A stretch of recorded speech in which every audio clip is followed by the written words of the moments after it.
Kaplan ist Professor für Geschichte und Theorie der Fotografie und neuer Medien an der University of Toronto. Und er ist schon seit, wie ich festgestellt habe, 2 Jahrzehnten an der Uni Toronto beschäftigt, doch weitaus länger als seine Forschung zu verschiedenen Aspekten der Medientheorie und zu Laszlo Moholy-Nagy treibt ihn bereits die Frage nach dem jüdischen Witz und dessen Analysen umher. Diese hat er nämlich tatsächlich schon in den 90er Jahren begonnen. Tja, nun ist aber die große Frage, ein Buch, das in den 90er Jahren begonnen wurde, erscheint 2020 auf Englisch, 2021 auf Deutsch. Was hat es damit auf sich? Das werden wir nachher alles gerne und hoffentlich sehr gut unterhalten dabei diskutieren. Ich möchte Ihnen aber etwas mehr noch zum Autor dazu geben. Und zwar begann die Arbeit daran, als er Postdoc Fellow war am Franz-Rosenzweig-Zentrum in Jerusalem und auch gleichzeitig in Berlin, und zwar bei dem Verband für Wissenschaftsgeschichte. Gleichzeitig war es aber auch so, dass er damals auch schon die ersten Verknüpfungen zu dem jetzigen Verleger, nämlich der anderen Bibliothek, knüpfte. In einem komplett anderen Kontext, und zwar ging es um das Buch des Unrats. Nichtsdestotrotz war aber damals die Zusammenarbeit anscheinend so erfreulich, dass man sich selbst jetzt in den 2020ern und inmitten der Pandemie entschlossen hat, noch einmal zusammenzuarbeiten und das jetzt hier vorzustellende Buch herauszugeben. Was ich noch hinzufügen möchte, ist, dass tatsächlich auch 2013, 2014 Kaplan am Center for Jewish History forschte, und zwar zum einen im JIVO, aber auch zum anderen direkt am Baeck-Institut, in den Sammlungen zu Erich Kahler, die dann auch tatsächlich die Basis für eines der Kapitel bildeten. Und wie Sie sehen, gibt es da eine ziemlich enge transatlantische Forschungsverknüpfung, die hier jetzt in gewisser Weise als Kreis sich wiederum schließt und wir heute Abend eine gemeinsame Veranstaltung durchführen. Ich freue mich darauf und würde jetzt ganz gerne einfach das Wort an Kaplan übergeben. Good afternoon, New York, und guten Abend, Berlin. Und bitte entschuldigen Sie meine schlechte Betonung und Grammatikfehler. Zuerst meine Danksagung. Vielen Dank, Miriam, für diese freundliche Einführung und für das Erzählen einiger Aspekte meines Lebenslaufs, die mich zu dieser besonderen Veranstaltung zu Ehren der Veröffentlichung meines Buches auf Deutsch geführt haben. Zu Beginn möchte ich dem gesamten Team von die andere Bibliothek danken, das die wunderbare und wunderschöne deutsche Ausgabe dieses Buches ermöglicht hat. Ich danke Christian Döring für seinen Weitblick, dafür, dass er gesehen hat, dass meine kulturhistorischen Untersuchungen und Reflexionen über den jüdischen Witz ein deutsches Publikum forderten und verdienten. Und dass er in dieser renommierten Buchreihe einen Platz dafür gefunden hat. Ebenfalls zu Dank verpflichtet bin ich Ran Miskowski für das Lektorat und die editorische Begleitung dieses Projekts. Ich bin meiner hervorragenden Übersetzerin Jacqueline Ksus sehr dankbar, die vor keiner meiner wissenschaftlichen Ausdrücke und Neologismen zurückgeschreckt ist und die einen Weg gefunden hat, dieses Buch in deutscher Sprache sehr gut lesbar zu machen. Ich möchte auch Baeck für das auffällige Grafikdesign und Katharina Herbst für ihre Hilfe bei der Promotion des Buches danken. Und natürlich danke ich dem Leo Baeck Institut in Berlin und New York für die Ausrichtung dieser Veranstaltung und werde Ihnen sagen, warum dies so angebracht ist. Das hat mit der wichtigen Rolle zu tun, die Ihre Archive dabei spielten, mir bei der Forschung und beim Schreiben eines der Kapitel meines Buches zu helfen, wie Miriam hat gesagt. Dies bezieht sich insbesondere auf meine Zeit als Gastwissenschaftler am Center for Jewish History in New York. Dort habe ich die Erchkalle-Sammlung für Kapitel 4 ausgiebig genutzt, wo ich die Schriften über den jüdischen Witz dieses profilierten diasporischen Denkers und Bildungsjude untersucht habe. Kalle verstand, dass die besten jüdischen Witze blitzenden Tiefsinn besaßen und wie ein Barometer für den Zustand der deutsch-jüdischen interkulturellen Beziehungen funktionierten. Vergessen wir nicht, dass Kalles Buch Israel unter den Völkern, das einen Abschnitt über den Galutswitz oder Witz des Exils enthält, Anfang 1933 von den Nazis beschlagnahmt wurde und er 1938 aus Deutschland floh und nach Princeton, New Jersey übersiedelte. Kalle war angesichts seiner Biografie auf einen jüdischen Galutswitz besonders fixiert. Während ich mich als Akademiker sehe, der die Geschichte und Bedeutung des jüdischen Witzes im kulturellen Diskurs studiert und nicht als Komiker, der Witze erzählt, mache ich in diesem Fall eine Ausnahme.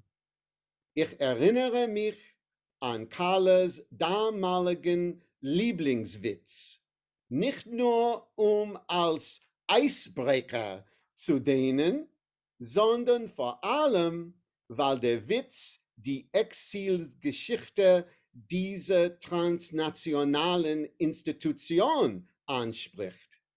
Ihre Gründung durch deutsch-jüdische Flüchtlinge, die vor der Verfolgung durch die Nazis flohen und mit ihren Zweigstellen in London, Jerusalem und New York, bevor der letzte 2013 ein Büro in Berlin eröffnete. Kurz nach dem Zweiten Weltkrieg veröffentlichte Kalle auf Englisch eine Rezension von Rabbi Lewis Browns Buch The Wisdom of Israel. Kalle rezitiert eine von Browns Anekdoten, ursprünglich über die russischen Pogrome, die den deutsch-jüdischen Flüchtling zu nah am Haus. Es könnte uns auch wundern, warum in Buenos Aires nie eine LBI-Zweigstelle eingerichtet würde. Kalle kommt auf den Punkt. Zitat: Als ein Mann seinen Freund, einen Flüchtling, überreden wollte, nicht nach Argentinien zu gehen, weil es zu weit weg sei, seufzte der Wanderer: zu weit weg? Von wo? Ende des Zitats. Kalle verstand klar, dass jüdischer Witz und seine besten Form aus dem Leiden des jüdischen Volkes in der Diaspora stammt und dass laut Kalle dieser besondere jüdische Witz und seine, Zitat, leidenden Selbstironie die Tragik der Juden in einem einzigen Wort erleuchtet. Ende des Zitats. Kalles Verständnis der Tiefe des jüdischen Witzes schwingt mit einer Aussage der Figur Heinrich Beermann in Schnitzlers Roman Der Weg ins Frei 1908 mit, wenn er sagt, tief wie so viele jüdische Anekdoten. Sie schließt einen Blick auf die Tragikomödie des heutigen Judentums. Dies war sicherlich der Standpunkt einiger kritischer Stimmen in dem Buch, wenn ich überprüfe, wie der jüdische Witz zu einer rhetorischen Figur und einem discursive Brennpunkt in den größeren politischen und kulturellen Debatten in Deutschland und in den deutschsprachigen Ländern gegen den Hintergrund des Antisemitismus und der Judenfrage von der Weimarer Republik über den Aufstieg des NS-Regimes bis zum Holocaust und dessen Nachwirkungen während der sogenannten Wiedergutmachung. Aber was die Geschichte besonders ernüchternd und beunruhigend macht, ist die Art und Weise, wie der jüdische Witz immer wieder von denen angeeignet oder entwendet wurde, die darüber spekulierten, um antisemitischen Zwecken zu dienen. Und diese rhetorische Umformung fand sich nicht nur bei selbsthassenden und konvertierten Juden wie Arthur Trebitsch oder bei Nazi-Propagandisten wie Siegfried Kadner, deren Buch Rasse und Humor von 1936 ein wichtiges rassistisches Beispiel liefert.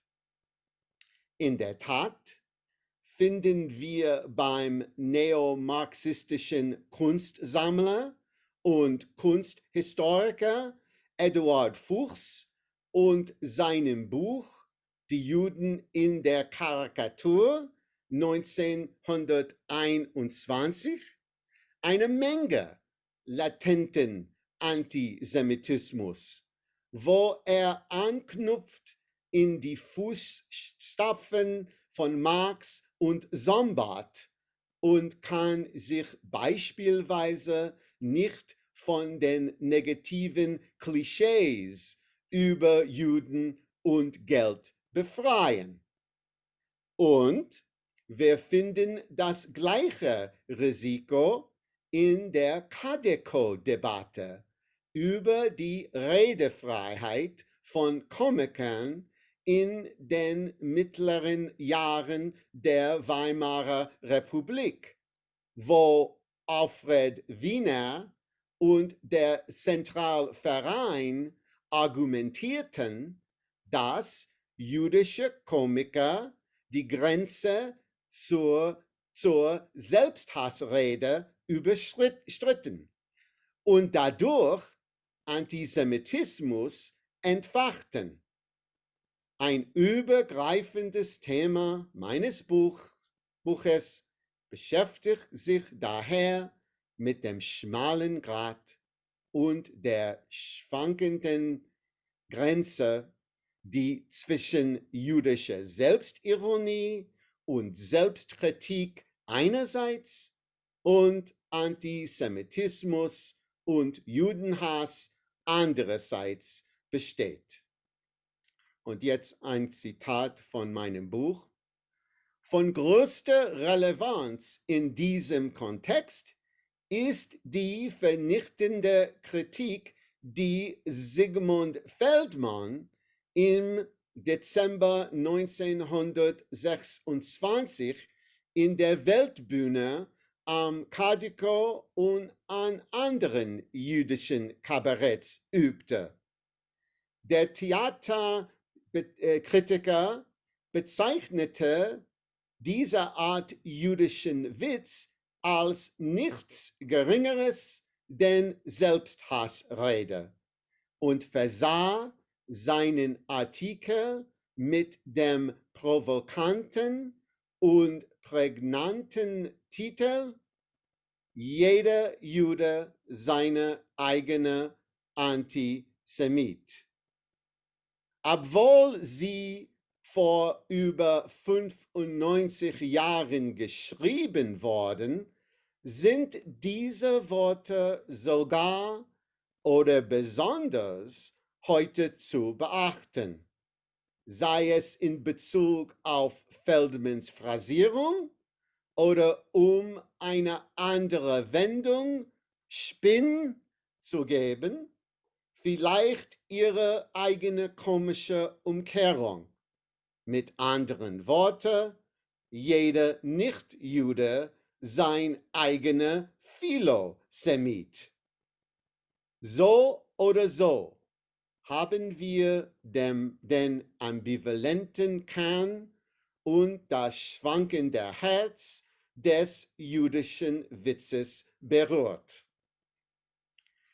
Angesichts dieser Drehungen und Wendungen und die antisemitische Aneignung und Entwendung des jüdischen Witzes, wie im Untertitel des Buches, eine Kunst wird entwendet.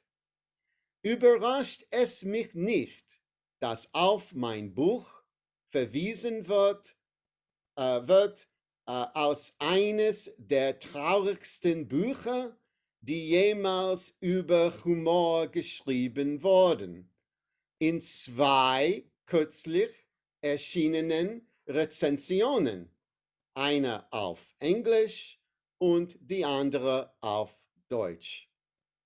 Nun, ich lese dies überhaupt nicht als Kritik, sondern eher als genaue Widerspiegelung der Geschichte, die ich auf diesen Seiten erzählt habe.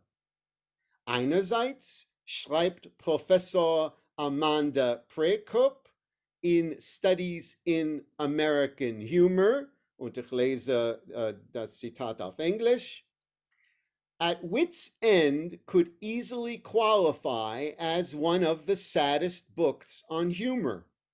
In scrutinizing the detrimental effect of the self-abasing proclivity of Jewish humor, Kaplan describes how German and Austrian joke analysts adopted, my quote, Jewish joke materials to suit their particular rhetorical and ideological ends, end of quote, in toxic socio-political and cultural climates, a process he calls de-jokification, end of her quote, übersetzt als Entwitzifizierung.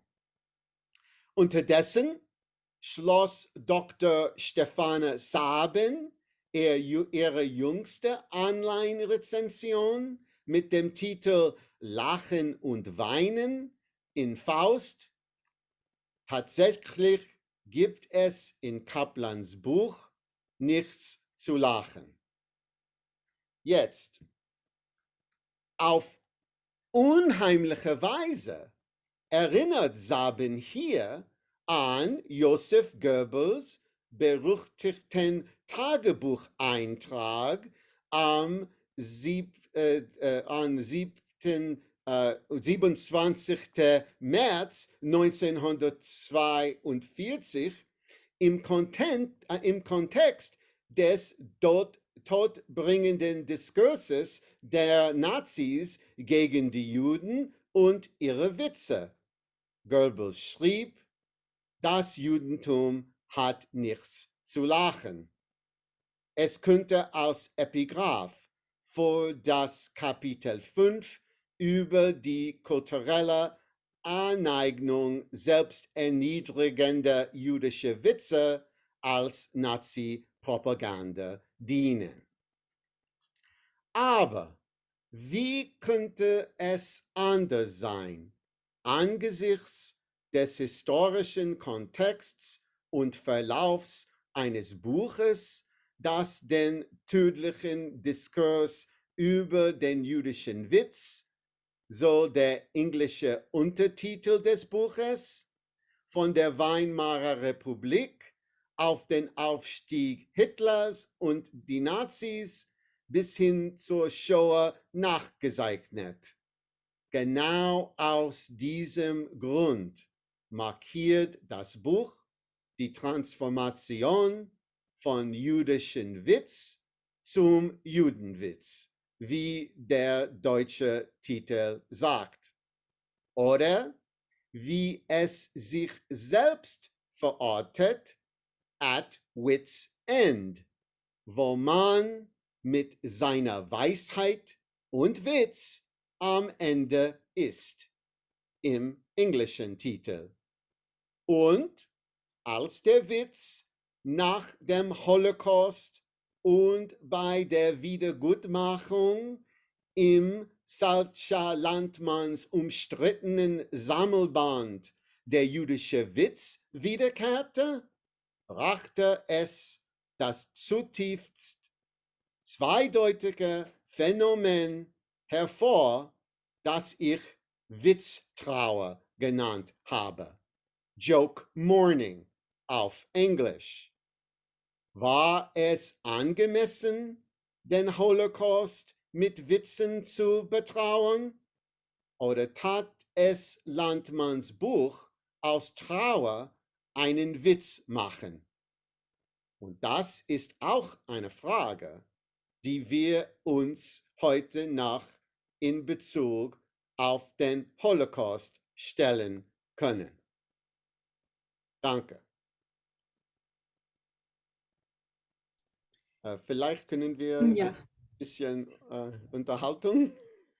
das hatten wir vor, genau. Und Also dann vielleicht später will ich ein Passage von dem Buch lesen, ja? genau.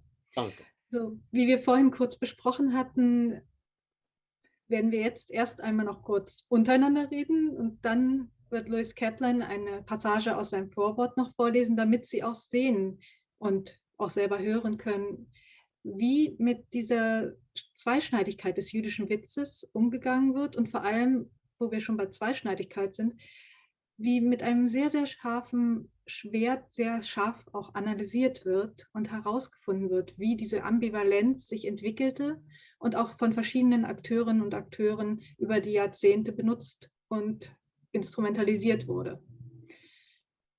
Worauf ich aber jetzt gerne auch noch mal kurz zurückkommen möchte, ist, ich habe festgestellt, es gab so ein paar Fragen über den Ablauf. Die Veranstaltung ist eigentlich als deutsche Veranstaltung gedacht. Wir werden aber zur Absicherung und auch zur Versicherung all jener, die jetzt etwas verwundert sind, auf jeden Fall auch die Frage- und Antwortrunde auf Englisch anbieten, sodass sowohl für Louis Kaplan als auch für diejenigen, die uns eben hier auf Englisch zuhören und zusehen, die Möglichkeit besteht, ihre Fragen auch direkt auf Englisch zu stellen. Genau. Wenn Sie das gerne machen möchten, wir haben einen Chat, der wird auch moderiert und das wäre wirklich toll, wenn Sie uns da jetzt auch schon ein paar Fragen, die vielleicht jetzt schon aufgekommen sind oder die vielleicht auch später noch aufkommen, einfach hineinschreiben, auf Deutsch, auf Englisch. Es wird im Zweifelsfall auch übersetzt. Ich danke Ihnen vielmals. Louis, zurück zu Ihrem Vortrag und auch zu ein paar Dingen, die sich da immer wieder stellen. Das Buch ist ja tatsächlich in 6 Kapitel unterteilt, die eigentlich im ersten Moment wie eine ganz klar geregelte Struktur sich ergeben. Und gleichzeitig geht mir durch den Kopf, dass das Buch ja wirklich ein langer Prozess war. Also es ist ja wirklich in den 90ern begonnen und trotzdem liest es sich aus einem Guss. Und nicht nur, dass es tatsächlich 2020 dann veröffentlicht wurde, sondern es gibt ja auch einen Exkurs in die US-Gegenwart, die unglaublich aktuell ist und die zeigt, wie wichtig es ist, sich mit einem Thema auseinanderzusetzen, das im ersten Moment immer als ja, jüdischer Witz, als leichte Lektüre wahrgenommen wird und wie ernst und wie schwer das Thema ist und wie eng verwoben es mit dem Antisemitismus ist, zeigt das Buch ja sehr deutlich, aber auch gleichzeitig, wie stark noch immer die Möglichkeit genutzt wird, teilweise Aspekte, die in der Nazi-Propaganda verwendet wurden, auch heutzutage noch in der Alt-Right-Bewegung in den USA unterzubringen. Die Frage, die sich mir stellt, ist, wie schafft man es, so viele verschiedene Stränge in einen hineinzubringen?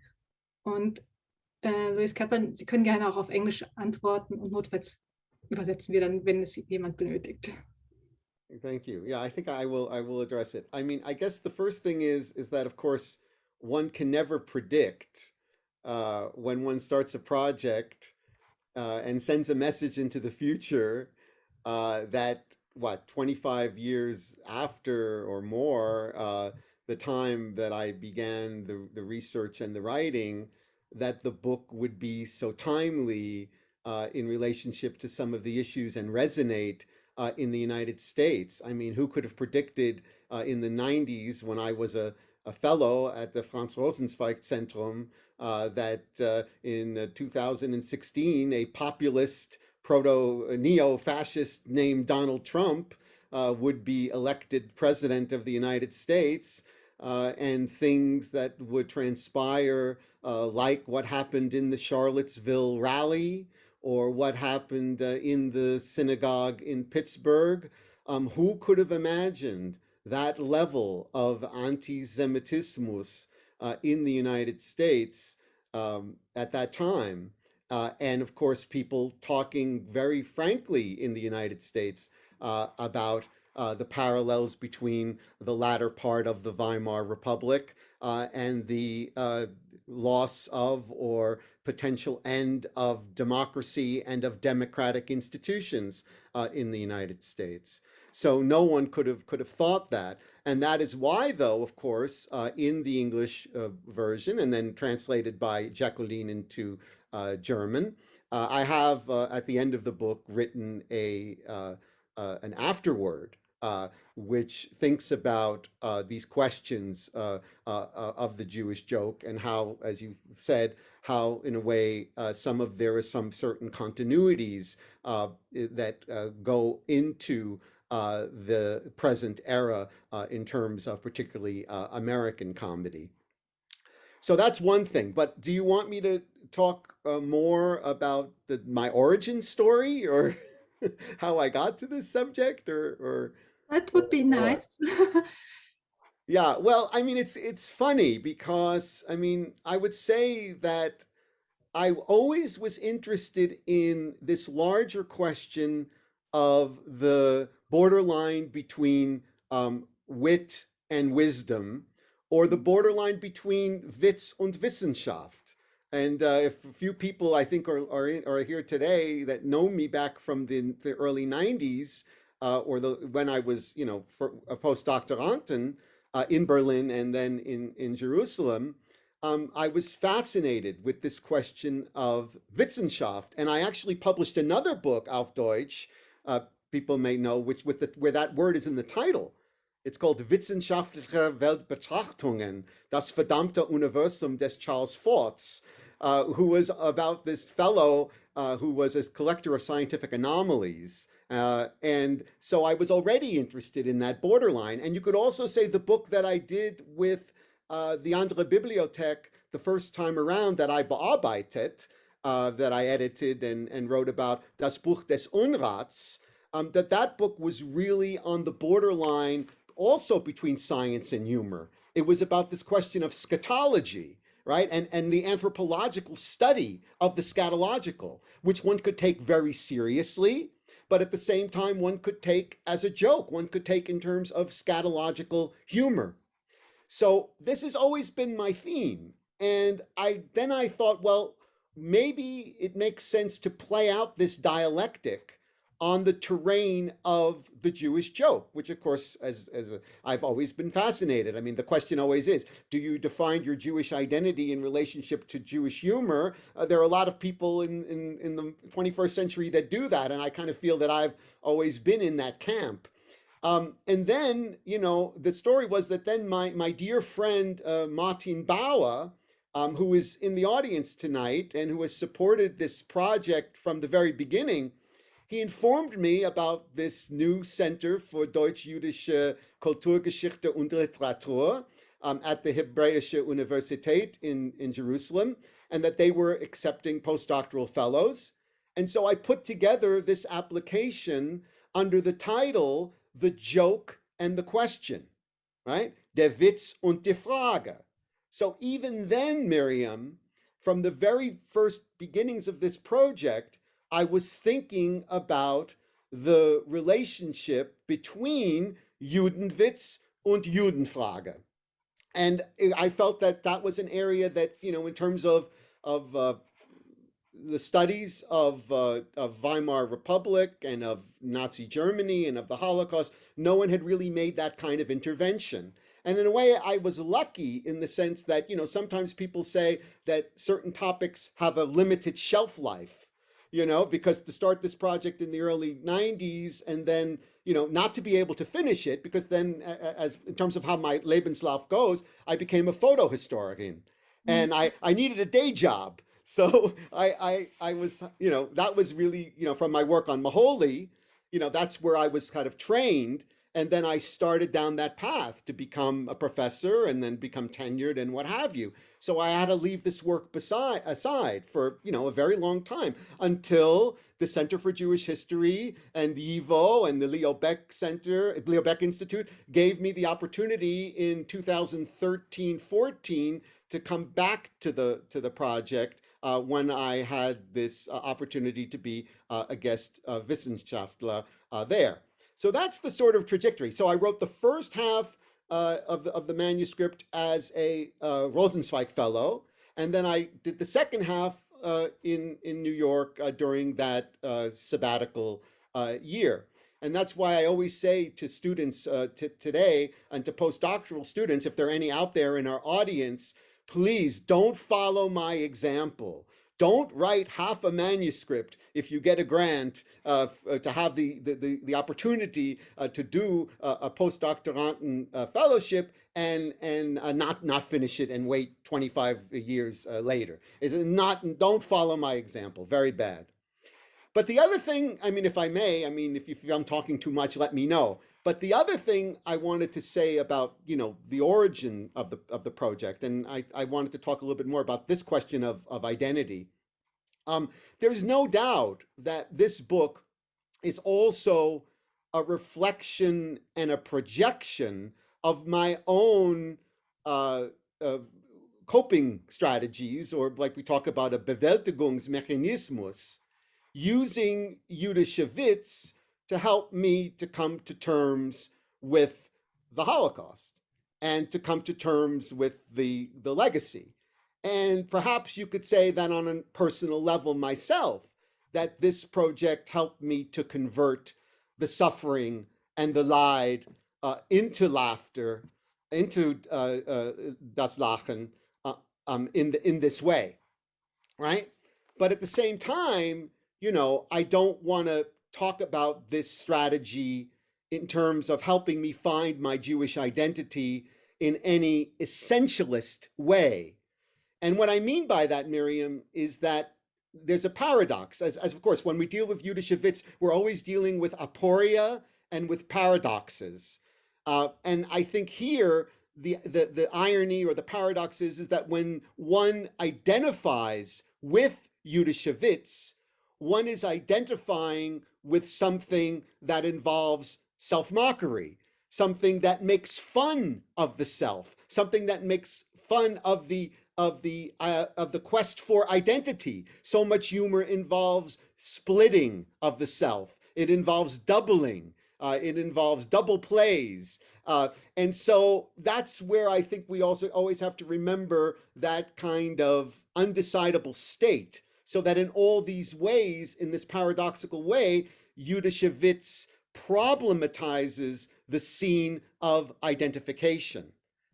And so that is this very interesting space that I feel it was what attracted me in some respects to this object of study. think I'll stop there. Thank you. Ja, also das ist auch etwas, was der Lesende beim Buch sehr schnell mitbekommt. Ja, Es sind viele dieser Wortspiele, die aber gleichzeitig die nicht nur Doppelbödigkeit, sondern die Schwierigkeit hervorheben, mit der das Thema eigentlich betrachtet werden muss. Es ist eben immer so, dass auf der einen Seite der Witz oder das Lachen einem im Halse stecken bleibt. Darauf werden Sie ja noch ein wenig eingehen jetzt in dem Vorwort. ja, Aber es ist auch gleichzeitig immer wieder die Frage, wer kann einen jüdischen Witz erzählen? Wann ist es ein jüdischer Witz? Und ja. wie ist das Verständnis? Also auch diese Fragen werden in dem Buch von verschiedenen Personen immer wieder gestellt und auch von verschiedenen Positionen und Analytikern unterschiedlich beantwortet. Und das in der Breite zu erzählen und dabei gleichzeitig sich nicht zu verfasern, sondern wirklich immer präzise den Punkt zu treffen, fand ich durchaus beeindruckend. Und um auch vielleicht den Zuhörenden hier die Möglichkeit zu geben, dass sie ein wenig von der Art und Weise, wie das funktioniert und wie es auch tatsächlich Yes, historisch sich darstellt, yes, yes. This is very, geben, very wäre vielleicht important. ganz schön, würden Sie uns ein wenig vom Vorwort vorlesen? Yeah, okay, ich kann den Vorwort lesen, oder I can address this point about how, how jokes turn. I mean, you would want, yeah, I can go A there because I can typical give you, I turn. give you a few examples. I mean, I think the Mhm. question, that you're raising, Miriam, is a really important book. I mean, aspect of the book, and the way you could say it's the linchpin of the book, is this question of when do jokes about Jews become anti-Semitic, right?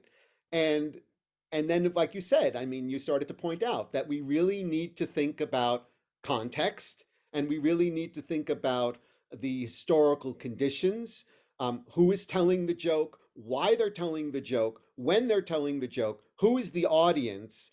But what we find, I give many different examples in the book, is that, the same joke that can be told in early Weimar, the same exact joke, it won't be the same thing if the same joke is told in Nazi Germany by whomever the speaker is, but particularly when the joke is told by a Nazi propagandist. So, for instance, there's this joke in Alexander Moshkovsky's very important collection, Der jüdische Witz, right, which was published in 1921, that is self-deprecating, and that it makes fun of a shady Jewish businessman who won't let himself be pinned down in court in terms of whether or not he paid back a debt, right? And of course, that also raises the questions of Schuld and Schulden, Mhm. right? Which is a very important word and also ambiguous word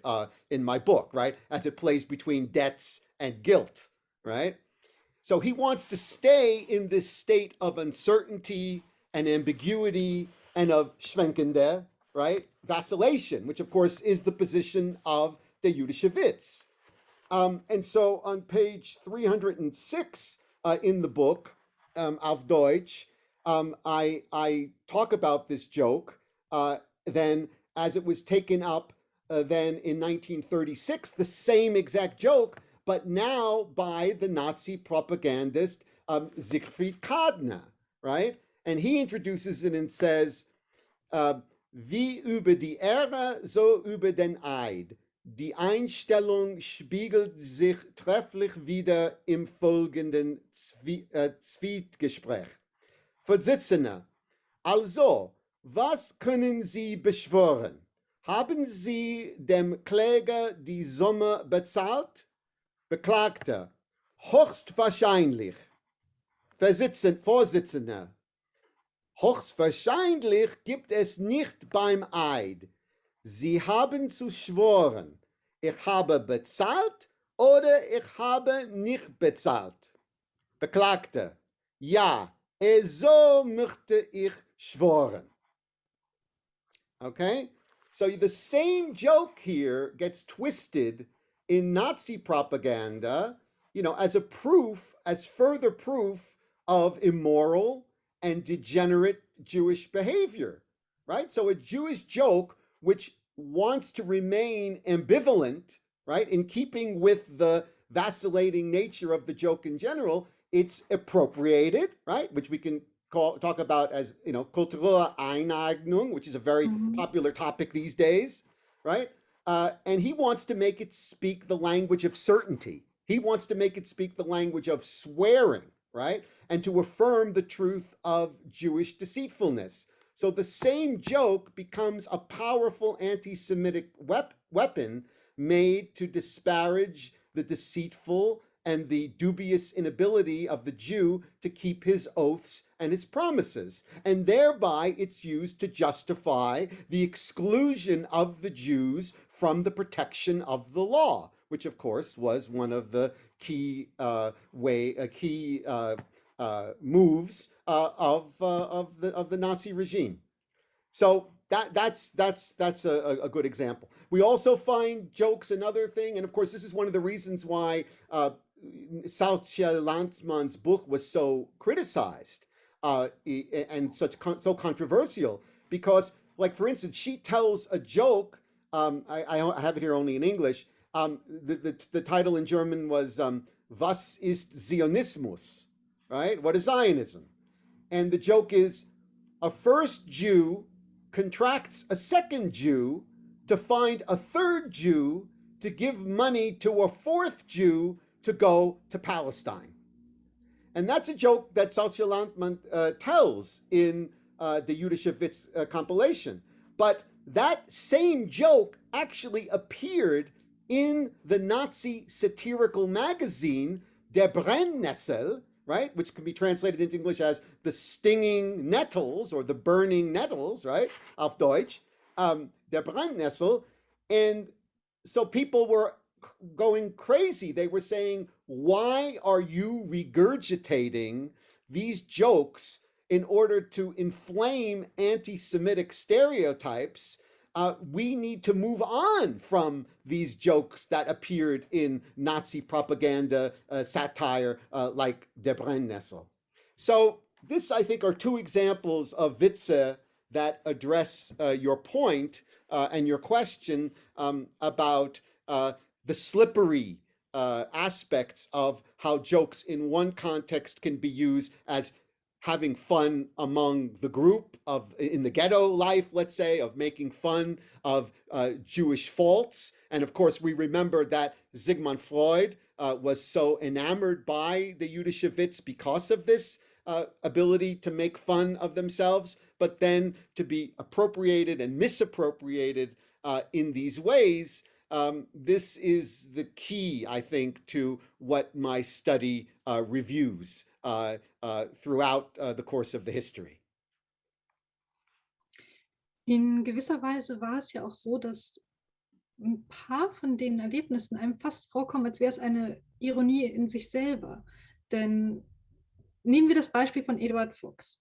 Ja. Als Karikaturensammler versuchte er aufzuklären, versuchte auch mit seiner Überzeugung klarzustellen, dass Bildmaterial eben mehr ist als einfach nur etwas Dargestelltes, sondern dass es eben auch Informationen übermitteln kann und dass diese eben auch hinterfragt werden müssten. Und gleichzeitig ist aber gerade bei ihm der Jude in der Karikatur, wie hieß es so schön, sein Buch in gewisser Weise auch gesehen worden als Tragödie der guten Absichten. Yes. Denn tatsächlich ist dieses Buch mit einer ganz anderen Absicht geschrieben, von den Nazis auch als wunderbares Bildmaterial für ihre eigene Propaganda verwendet worden. Und aus persönlicher Erfahrung, man kriegt es auch noch heute in allen möglichen Sprachen, die ich jetzt gar nicht erst großartig noch weiter ausführen möchte, aber im Prinzip ist es so, dass dieses Buch eine Langlebigkeit entwickelt hat, die meines Erachtens nach fast mit Salcia Landmann konkurrieren könnte und auch dort von vielen Antisemiten eher wegen der Bilder oder eben auch wegen der Interpretierbarkeit der Witze wahrscheinlich genommen wird und weniger, um sich wirklich weiterzubilden. Und damit haben wir auch wiederum diese Ambivalenz. Denn im ersten Moment in der Motivation ist es etwas anderes, als wenn man es dann umsetzt. Ja. Das war auch einer der Punkte, der in dem Kapitel zu Salcia Landmann immer wieder aufkam und den ich auch sehr beeindruckend fand. Denn sie schafft es tatsächlich über 4 Jahrzehnte, ein Requiem auf den jüdischen Witz als Verkaufsschlager zu verkaufen. Im Prinzip 4 Jahrzehnte immer wieder deutlich zu machen, dass der jüdische Witz ja eigentlich tot sei und mit dem Holocaust verschwunden, ignoriert dabei die Situation in den USA, ignoriert dabei die Situation in Israel, aber sammelt weiterhin immer wieder Neuzugänge über Briefzuschriften. Ja. Sodass ihr Werk, das ja eigentlich als abgeschlossen galt bei der Erstveröffentlichung, anwächst und immer wieder Käufer findet. Right. So are you asking me now about the connection of the letters in relationship to Landmann? In a way, yes. So first of all, the whole situation about Landmann being somebody who really thought about the Jewish wit having ended with the Holocaust and Yes. working Yes. in her own way to make it a Kaddish. But she always uses the word requiem, which is in itself Right. one thing that could be discussed. And then the other thing was really the fact that she managed to prolong the so-called death of the Jewish Yes. wit Yes. for decades. Yes, yes. Yeah, well, that's a fascinating paradox. I mean, I talk about the resurrections, right? The joke, the Jewish joke is dead. Long live the Jewish joke. And a lot of people noticed that, even at the time. I mean, I think in my footnotes, I don't know if people can get to the footnotes. There are a lot of them, but there's this one footnote that links the review that I.B. Singer, that Isaac Bashevis Singer wrote on Landmann's book, and he made fun of her. I mean, the title of the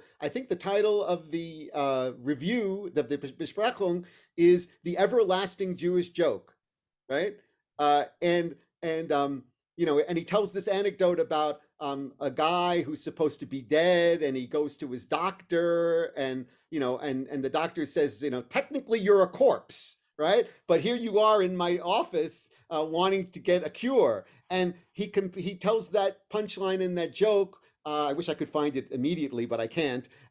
In order to say this is exactly the status of the Jewish joke, right? That you think that it's died, and you're gonna and she thinks that she's gonna say this requiem, which of course is also very interesting that she doesn't use the word Kaddish. I mean, it shows in some respects, Miriam, of who her audience was, and that she knew that her consumers and why this book was a bestseller. I mean, again, I don't think there were 500,000 Jews living in all of Germany, right? I mean, there wasn't a Russian migration back then, a Soviet migration back then. Who's buying this book? And of course, it's a book, therefore, that is helping German Christians or non-Christians come to terms with the past. And but it's such a fascinating story, right? To think that 15 years after the Holocaust, right, at a time when between, as I say, between the controversy over the staging of Anne Frank on the one hand, and on the other hand, the trial of Eichmann, right? Just between those 2 points, circa 1960, you have the publication of this book, and it becomes one of the first ways to mourn or not to mourn the Holocaust through this cultural good, right? Which is being used in an attempt to move from to make it good again, right? And fit into this idea of Wiedergutmachung. And that's why I talk about not only Jewish joke mourning, but also Jewish joke reparations, right? Not just geistige Wiedergutmachung, aber auch geistreiche Wiedergutmachung. So where do we want to go from here? I want to say one more point though, but I think also what you were pointing out with Fuchs, and you were, of course, quoting from the phrase from Micha Brumlich's very important book on Fuchs, on the tragedy of good intentions. This idea that there is a gap between the intentions and the intent of an author or of a publisher on the one hand, and then the effects that it would have. But I think what's interesting there also with Fuchs is that when the Nazis read Fuchs, there's this one quote I think I put in the book from Kadna, where he says that there's this gap between that what he writes, and that what they say, well, Fuchs is a Jew lover, so the things that he writes we don't really go for. But like you said, the images that he shows us, the caricatures that he shows us, basically underscore all the things we've been saying about the Jews and the negative stereotypes all along. But of course, it's much more complicated than that, right? And this is, I think, where I am on the same page with Professor Brumlich, right? That there's a lot of what Fuchs says, because of his Marxist, neo-Marxist, and also Werner Sambart, his background in terms of his influences, whereby he says lots of economic, you could accuse him of a kind of economic anti-Semitism, right? And in the way in which, for instance, like I say, the way he uses the figure of Rothschild, and he does it in ways that don't undercut the anti-Semitic viewpoint in his book. So that's one thing. And then another thing where I think Fuchs really falls short is because he's so much embedded in a Marxist ideology, he can only interpret the meaning of anti-Semitism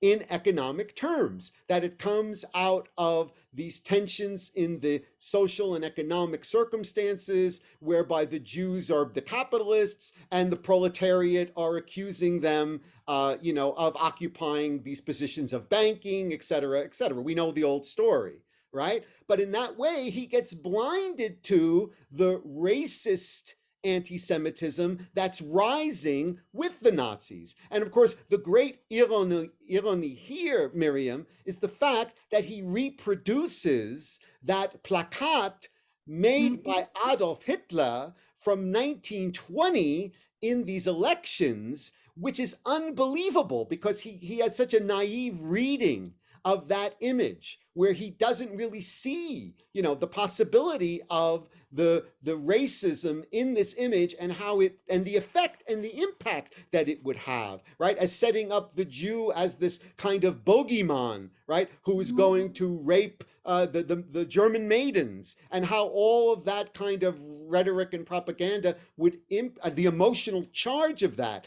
he's completely blinded from because of his Marxist perspective. Well, and in a way, one might also think that he overestimates how those readers could interpret this image. Im Großen und Ganzen war ja tatsächlich auch das eine der Möglichkeiten, dass Fuchs mitunter auch davon ausging, dass die Sehenden und Lesenden durchaus verstehen würden, dass es sich dabei um eine Satire handeln würde und dass sie das auch nicht als bare Münze wahrnehmen würden. Und damit lag er ja komplett falsch.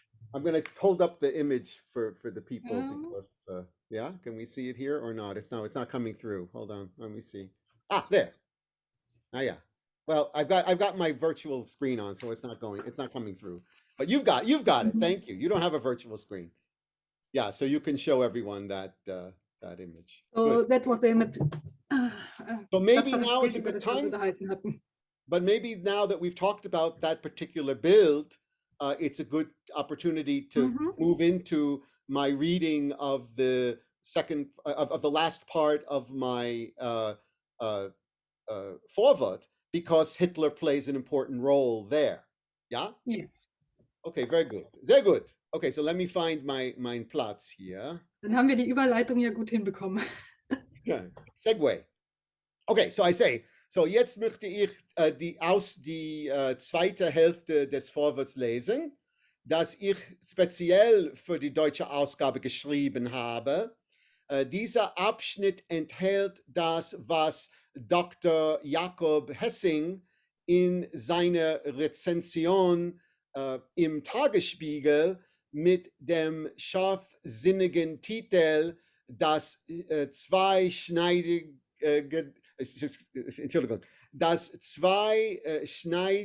Schwert als Grundmotiv der Studie bezeichnete. Ich beginne auf Seite 11. Das jüdische Gelächter hingegen war fester Bestandteil der antisemitischen Sündenbockpolitik Adolf Hitlers, als er zum ersten Mal mit der Vernichtung der jüdischen Rasse in Europa drohte. Bei seiner Reichstagsrede am 30. Januar 1939 anlässlich des 6. Jahrestags der Machtergreifung durch die Nationalsozialisten ereiferte sich Hitler darüber, dass er von einem bestimmten Typus jüdischen Gelächters verfolgt, verspottet und behelligt würde. Und diese Rede, die sich zu Hitlers verhängnisvoller Ankündigung steigerte, bilden der Judenwitz und die sogenannte Judenfrage eine Einheit. Hitler bedient in dieser von hasserfüllter Rachsucht getriebenen Ansprache das alte antisemitische Stereotyp von zersetzenden Judenwitzler und verwehrt sich dagegen, seit Jahren zum Gegenstand jüdischen Spotts und Hohns gemacht zu werden. Zur Zielscheibe jüdischer Witze. Er inszeniert sich in der Rolle des verschmähten Propheten, der seine Kritiker und Verleumder nun endgültig Lügen straft und erinnert daran, dass die Juden schon über seine früheren Prophezeiungen gelacht hätten. Jetzt aber würde der Spieß umgedreht und wer zuletzt lacht, lacht am besten. Bezeichnend ist, dass Hitler die Lösung der Judenfrage in einen direkten Zusammenhang mit einer Antwort auf den jüdischen Spott stellt. In diesem dunklen Licht wird die Endlösung zur todernsten Entschlossenheit, das schallende jüdische Gelächter zum Verstummen zu bringen. Da die berüchtigte Rede unterstreicht, was im vorliegenden Buch mit dem tödlichen Diskurs über und gegen den jüdischen Witz gemeint ist, soll auszugsweise aus besagter Rede zitiert werden. Und jetzt das Zitat von Hitler. Ich bin in meinem Leben sehr oft Prophet gewesen und würde meistens ausgelacht. In der Zeit meines Kampfes um die Macht war es in erster Linie das jüdische Volk, das nur mit Gelächter meine Prophezeiungen hinnahm. Ich würde einmal in Deutschland die Führung des Staates und damit der ganzen Nation übernehmen und dann unter vielen anderen auch das jüdische Problem zur Lösung bringen. Ich glaube, dass dieses damalige schallende Gelächter dem Judentum in Deutschland unterdessen wohl schon in der Kehle erstickt ist. End des Zitats. Am Vorabend des Zweiten Weltkriegs war das Lachen zu einer sehr ernsten Angelegenheit geworden. Und steckt es erst in der Kehle, kann es auch ersticken. Und dann kann dieses schallende Gelächter zum Todesrachen werden. Das ist der Kern von Hitlers Botschaft und dämonisierende Absicht. Bezeichnend ist auch, dass nach seiner Ankündigung von Ende des jüdischen Lachens im Saal 3 Geräusche herauszuhören sind: Applaus, Gelächter und ein hustender Hitler. Und kaum zu übertreffende Ironie bildet dieses dem Brustkörper des Führers einweichende Mortalitätssignal, das ihm in der Kehle stecken bleibt, den Abschluss der antisemitischen Tirade und wird zur Begleitmusik des gehässigen Gelächters und pflichtbewussten Applauses seiner Anhänger. Hitlers trockener Husten ist die reaktionäre Antwort auf das schallende Gelächter des Judentums in Deutschland. In Zeiten der Pandemie konnten wir alle mehr denn je eine Impfdosis jüdischen Lachens vertragen.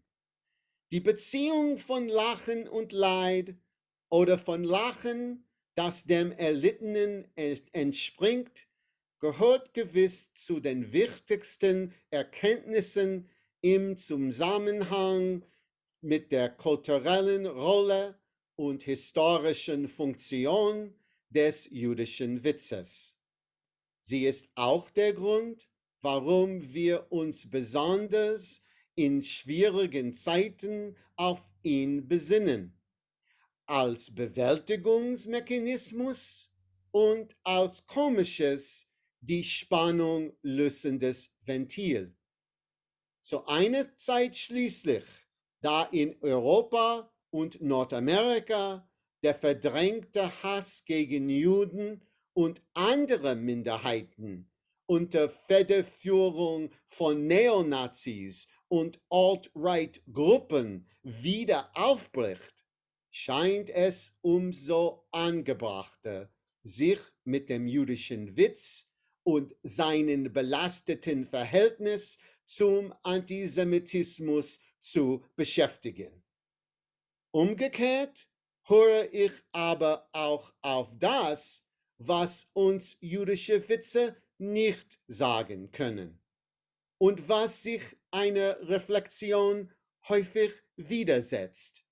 Und ich denke, auch das hat mich bewogen, dieses Buch zu schreiben.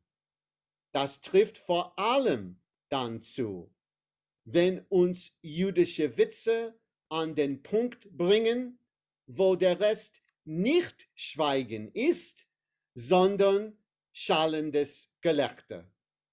Vergessen wir also nie, dass es genau das war, was Adolf Hitler ebenso sehr fürchtete wie verabscheute. Vielen Dank für Ihre Aufmerksamkeit. Ganz herzlichen Dank dafür. So, für unsere ganzen Zuhörenden und Zuschauenden hätte ich jetzt eine große Bitte. Wenn Sie Fragen haben an Louis Kaplan, schreiben Sie sie in den Chat. Ja. Und wir würden dann auch ganz gerne Sie dann mit einladen, sich an dem Gespräch zu beteiligen und eben auch mitzumachen. Vor allem, nachdem wir jetzt gerade in den letzten Worten mit das düsterste Kapitel des jüdischen Witzes betrachtet haben. Denn gerade diese Janusköpfigkeit ist etwas, was ihn ja immer wieder auszeichnet.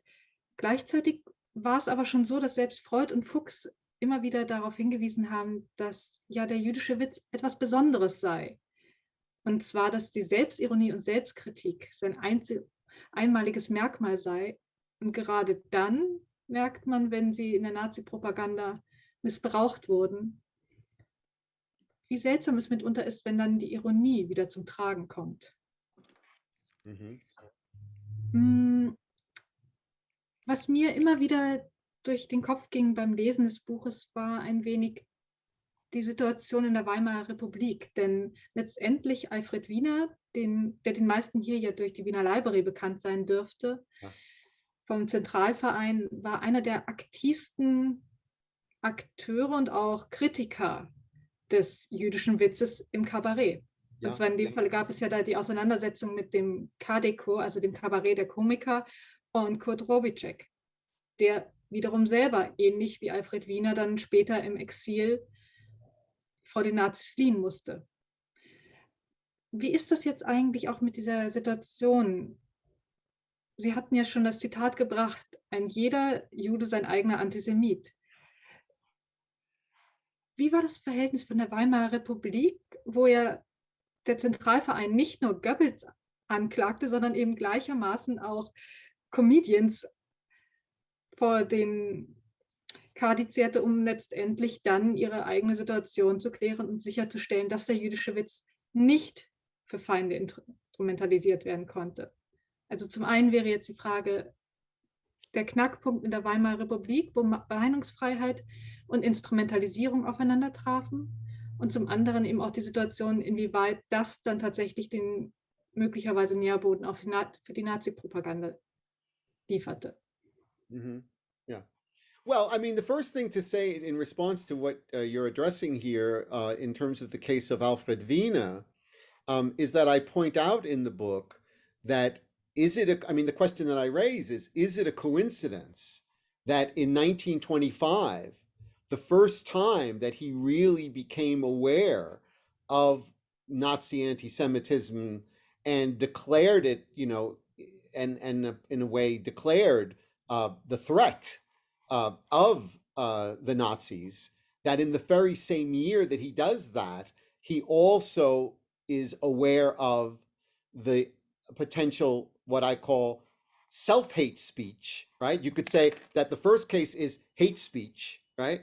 But the Kadiko comedians, Robacek and Morgan and the others, and so weiter, that he's thinking about that as what we call a self-hate speech.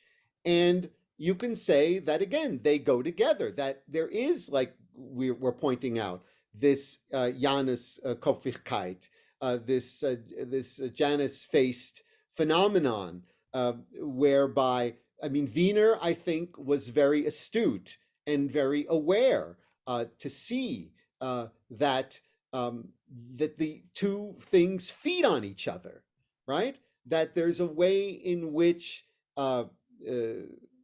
well, again, it's tricky, right? Because this is not what Robotchik's response was, right? But the fear that Wiener had was that that self-irony was always already, right? That Selbstironie was always already Selbsthassrede, right? And that flip would give the ability for the strong anti-Semites like the Nazis to come in and to take up this very type of speech in order to spread Judenhass. So I don't know if I'm addressing all your question there, but I think that's in a way the dialectic, right? That I say that Wiener was before anyone, I believe, really aware and wrote about this in the Zentralverein Zeitung, as did others at the time, in terms of the other members. Okay, just so. We have a question coming in from the audience? Yeah. Oh, good. Ich habe gerade gesehen, dass wir eine Frage haben. David, yeah. Do you want to do it?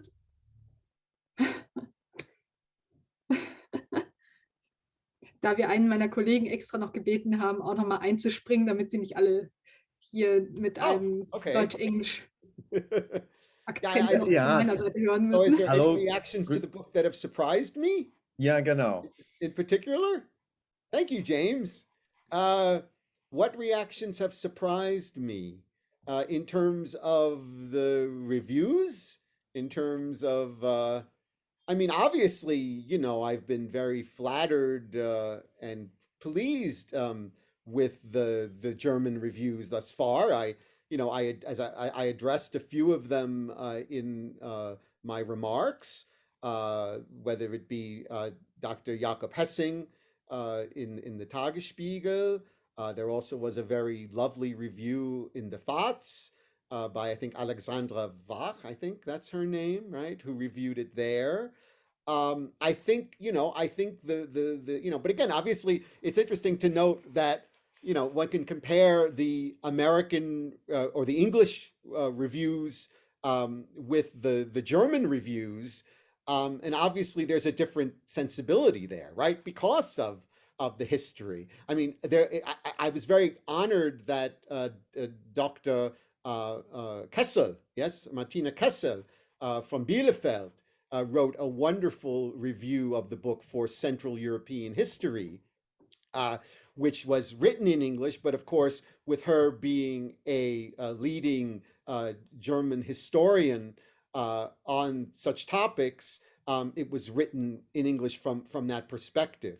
But of course, in the United States, what I am surprised. I mean, there have been a couple of reviews, yes, that talk about how the book makes one realize that how toxic the political rhetoric of hate can be, and what it can lead to, and that one needs to be aware of the potential of a repetition compulsion in the United States today. So there were a few reviews, particularly, and I think actually one of the book reviewers, one of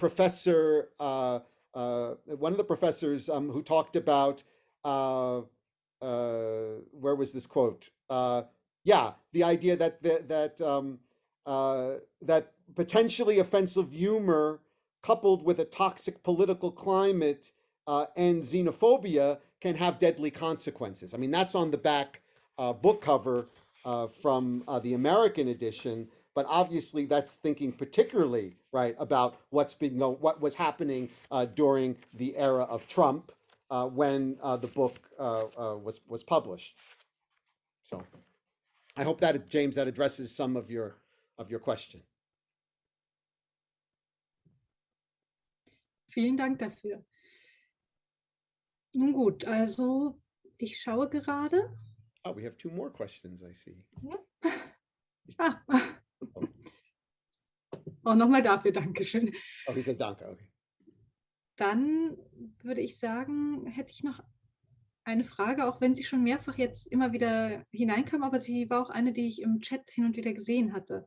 Und zwar, wie kam es eigentlich zum jüdischen Witz und was macht ihn so besonders? Also wir hatten ja kurz auch die Selbstironie und Selbstkritik, aber es gibt ja verschiedene Ansätze und Erklärungsmodelle dahinter und vielleicht wollen Sie dazu ein bisschen was sagen. Ja, natürlich, ja, kein Problem. Yeah, I mean, you're asking a very good question there in terms of what makes humor Jewish, and what are the distinct features of it, and what are the models. And I would say that really my book shows us that there are two major models. There's also a third. I mean, I'll talk about the third as well. But, one we've talked about already, which is the self-irony and the self-criticism. And that is, of course, the key to Freud's point of view. Let's not forget that, to remind ourselves that Freud came up with this theory in his Buch, the Witz and its Beziehung zu the Unbewusstsein, to the unconscious, in 1905, right? So this is even before the Weimar period. But of course, my book begins with that book and the other book by Edmund Edel called Der Witz der Juden, right? And he was also a theater person who wrote really the first monograph just a couple of years later, published in Berlin, I think 1908, as well. And he also is in the self-ironic camp. And, Freud's idea was, I don't know of any people that make fun of themselves as much as the Jewish people do. He never really thought about how that could also, lead to a problem of self-hatred, of Jewish self-hatred. For instance, Freud wrote about Otto Weininger, right? Who of course wrote the book, which who definitely was a self-hating Jew and also talked a little bit about humor. But Freud, I don't think, ever really addressed that problem of how self-ironic wits could lead to Jewish self-hatred. He was no Theodor Lessing. That really wasn't his his point of view. But also in this terms of why this came to be, I mean, I also talk in the book about our colleague, the important work of Zander Gilman, right? And of course, his classic book on Jewish self-hatred, right? And Gilman talks about how the Judenwitz arose at a time, right at the time of the Enlightenment, when the Jews were becoming citizens and becoming assimilated to the larger German society, and when Jewish joke books were first published, as I review in my book, we're going back to circa 1810, right, over 200 years ago. There was this idea that Jews could, in a way, expose their weaknesses, and that they knew, Gilman says, how to take a punchline. And because they could show that they knew how to take a punchline and make fun of themselves, they could enter into the citizenship of that time. But of course, it's more complicated than that, right? Because you could say that Jewish humor has always functioned as the survival mechanism of a persecuted minority, right? And we talked about this, Miriam, that the goal is to make your oppressor laugh at you instead of being, God forbid, beaten or killed by the oppressor, right? The oppressor will be laughing too hard to take up the gun or the knife or the cudgel to beat you. So that's also another model, right? And Freud also did discuss, I must say, the psychology of what he calls bringing the laugher over to your side, right?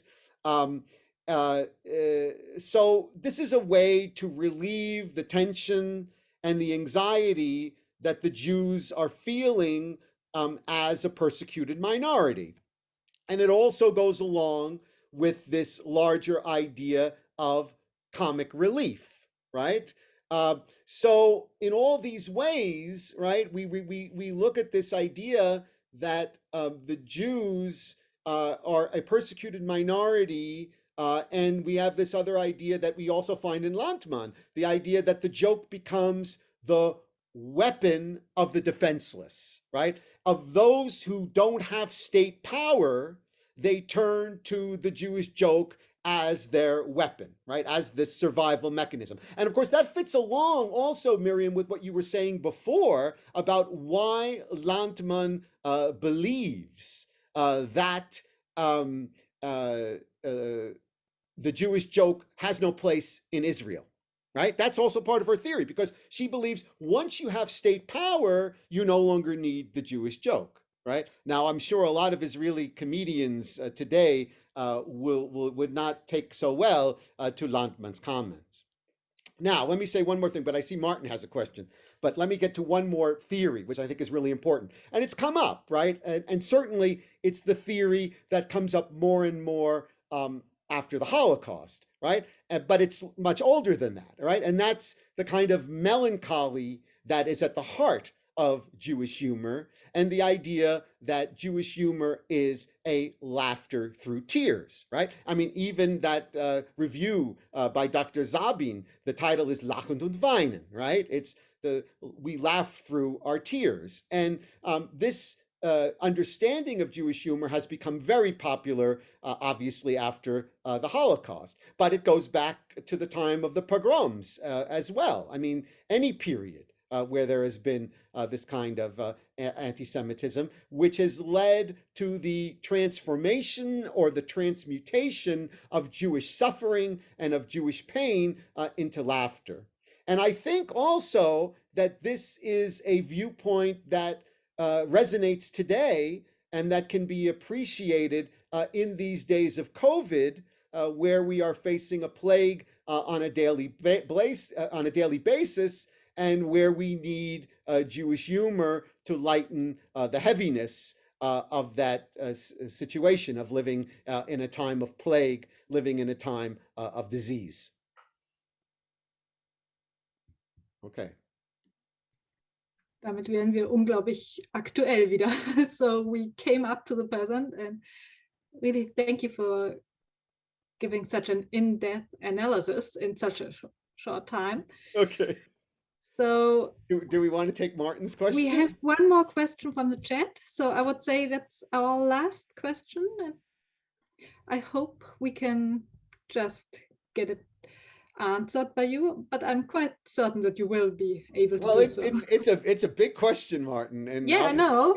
obviously it's one that I've thought about a lot, and it's one that I started to get into in the, if you remember, in the response that I gave to Miriam about why one has to be careful when one says, yes, my Jewish identity comes out of my identification with Juedische Witz, because from a deconstructive perspective, Martin, I think it's really impossible to say that because it puts you into this kind of, abyss, right? And what's interesting there is let me get my I have a few notes here. Is that there was a very interesting paper that the deconstructors Jean-Luc Nancy and Philippe Lecoux-Lebat gave at the famous Montpellier conference in 1980,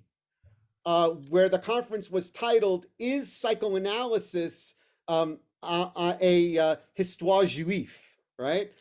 Which could, of course, be translated as a Jewish history, a Jewish story, or as a Jewish joke, right?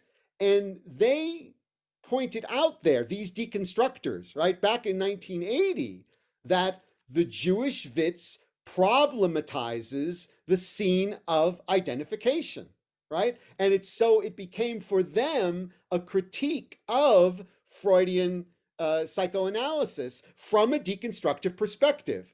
So I think, and I this is something that I've thought about. I've never really written about that aspect in my work, but of course, I do talk about, there are traces of Derrida in the Witzbuch, and I believe that there is definitely a relationship between, for instance, certain types of undecidabilities that we find in Jewish jokes, and the kind of undecidability that Derrida talks about in relationship to the aporetic, right? The aporia.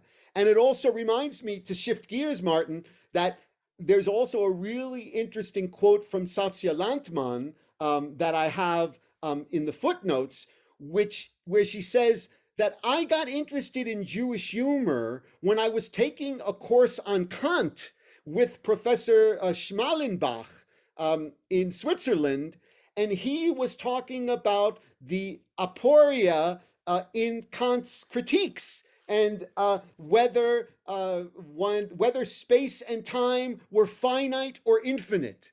And that sounds like a really kind of deconstructive space in which she found herself. And it's so amazing that she says that it was that moment that she started to think about you might say the paradoxical philosophy behind the Jewish joke. So maybe you could say there that she herself had a kind of deconstructive revelation before the time of deconstruction, right? Or maybe around the time, right? No, it was before. Because as if we remember, Satya Lantman, it's a fascinating story, right? She had her degree in philosophy on phenomenology, right? And working on Husserl and even Heidegger. And I think she got her PhD in 1939. A great time to get one in Switzerland. Thank goodness for her, right? Obviously, she had great fortune in her life to be someone who married a philosopher, right? Michael Landmann, and settled in the Schweiz. So I guess I'll stop there. Does that answer your question? Okay, Martin?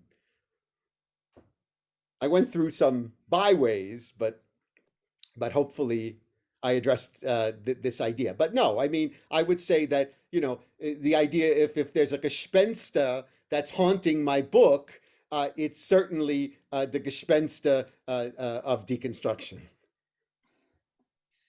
Und damit haben wir eigentlich ein wunderschönes letztes Schlusswort gefunden.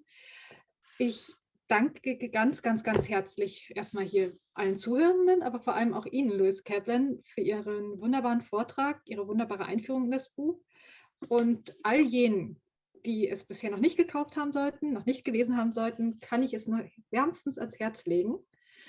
Ich wünsche Ihnen einen wunderschönen Abend, einen wunderschönen Nachmittag, je nachdem, wo Sie sich befinden, und hoffe inständig, dass Sie sich das nicht nur zu Herzen nehmen, sondern dass Sie auch tatsächlich demnächst ein wenig in den jüdischen Witz und vor allem aber in die Analyse des jüdischen Witzes eintauchen, denn ich kann Ihnen versprechen und versichern, es lohnt sich.